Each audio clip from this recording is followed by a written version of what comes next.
ہم ہر شعبے میں ہم بےمان ہیں. کیوں ہیں؟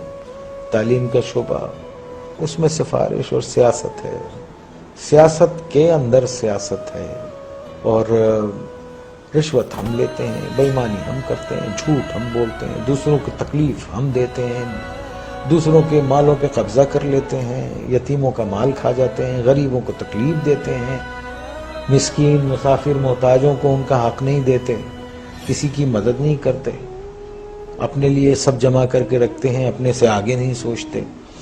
تو آپ یہ دیکھیے ایسے معاشرے جو ہیں وہ اگر آپ اتنے برے ہو رہے ہیں جس طرح سے نظر آ رہا ہے آپ کو، تو اگر آپ قرآن شریف پڑھیں تو اس میں جو قومیں اللہ تعالیٰ کی احکامات کو نہیں مانتی اور جو ان سب چیزوں میں نافرمانی میں جب بہت آگے چلی جاتی ہے، تو اللہ نے کہا ہے میں ایسی قوم کو تباہ کر دیتا ہوں اور پھر ان کی جگہ دوسرے لوگ لے آتا ہوں. اللہ کہتا ہے کہ میرے لیے یہ کام کوئی مشکل نہیں ہے. تو جو لکھ پتی ہے وہ کروڑ پتی ہونا چاہتا ہے، جو کروڑ پتی ہے وہ اربوں پتی ہونا چاہتا ہے، جو اربوں پتی ہے وہ اس سے زیادہ پیسے والا ہونا. ایک آدمی جس کی تنخواہ 12,000 روپے مہینہ ہے، اس کے گھر کے اخراجات 80,000 روپے کے ہیں. یہ کون سی سائنس ہے آپ مجھے بتائیے کہ وہ اس کو پورا کرتی ہوگی؟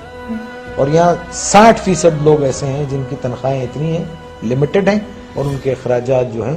تو پھر کیا کرتے ہیں آپ؟ شارٹ کٹس مارتے ہیں، شارٹ کٹس مارتے ہیں. اور ایک بات یاد رکھیے، دیکھیے اگر آپ نے اپنی اولاد کو حرام کھلایا نا، حرام، بےایمانی، چوری چکاری، ان سب چیزوں سے، لوٹ کے یہ سب چیزوں سے کھلایا، تو وہ آپ کے پاس وہ سارا ویسے ہی نکل جائے گا. آپ دیکھیے کبھی جمع کر کے نہیں رکھ سکتا وہ.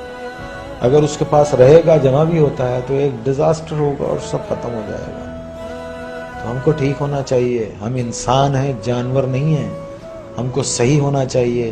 ہم کو اس لیے دنیا میں نہیں بھیجا ہے کہ ہم دوسرے کے حقوق ماریں، چھین لیں لوگوں کو. 1200 روپے 800 روپے کے ایک موبائل کے لیے ایک جان لے لیتے ہیں ہم. کبھی وہ تنہائی میں بیٹھ کے وہ سوچتے نہیں ہوں گے کہ ایک انسان کی زندگی جب وہ پیدا ہوتا ہے تو وہ گوشت کا لوتھڑا ہوتا ہے، پھر وہ انسانی فارم میں آتا ہے، پھر وہ دنیا میں آتا ہے بے سہارا، بے بس. ماں اس کو 9 مہینے پیٹ میں رکھتی ہے، پالتی ہے، پھر وہ گرم سرد کا مقابلہ کرتا ہے اور بڑا ہوتا ہے، چوٹیں لگتی ہیں، دھوپ ہے، بارش ہے، اور پھر ایک آدمی اس کو ایک 500 روپے کے موبائل کے لیے اتنی تک و دو سے پلنے والے بچے کو گولی مار کے چلا جاتا ہے.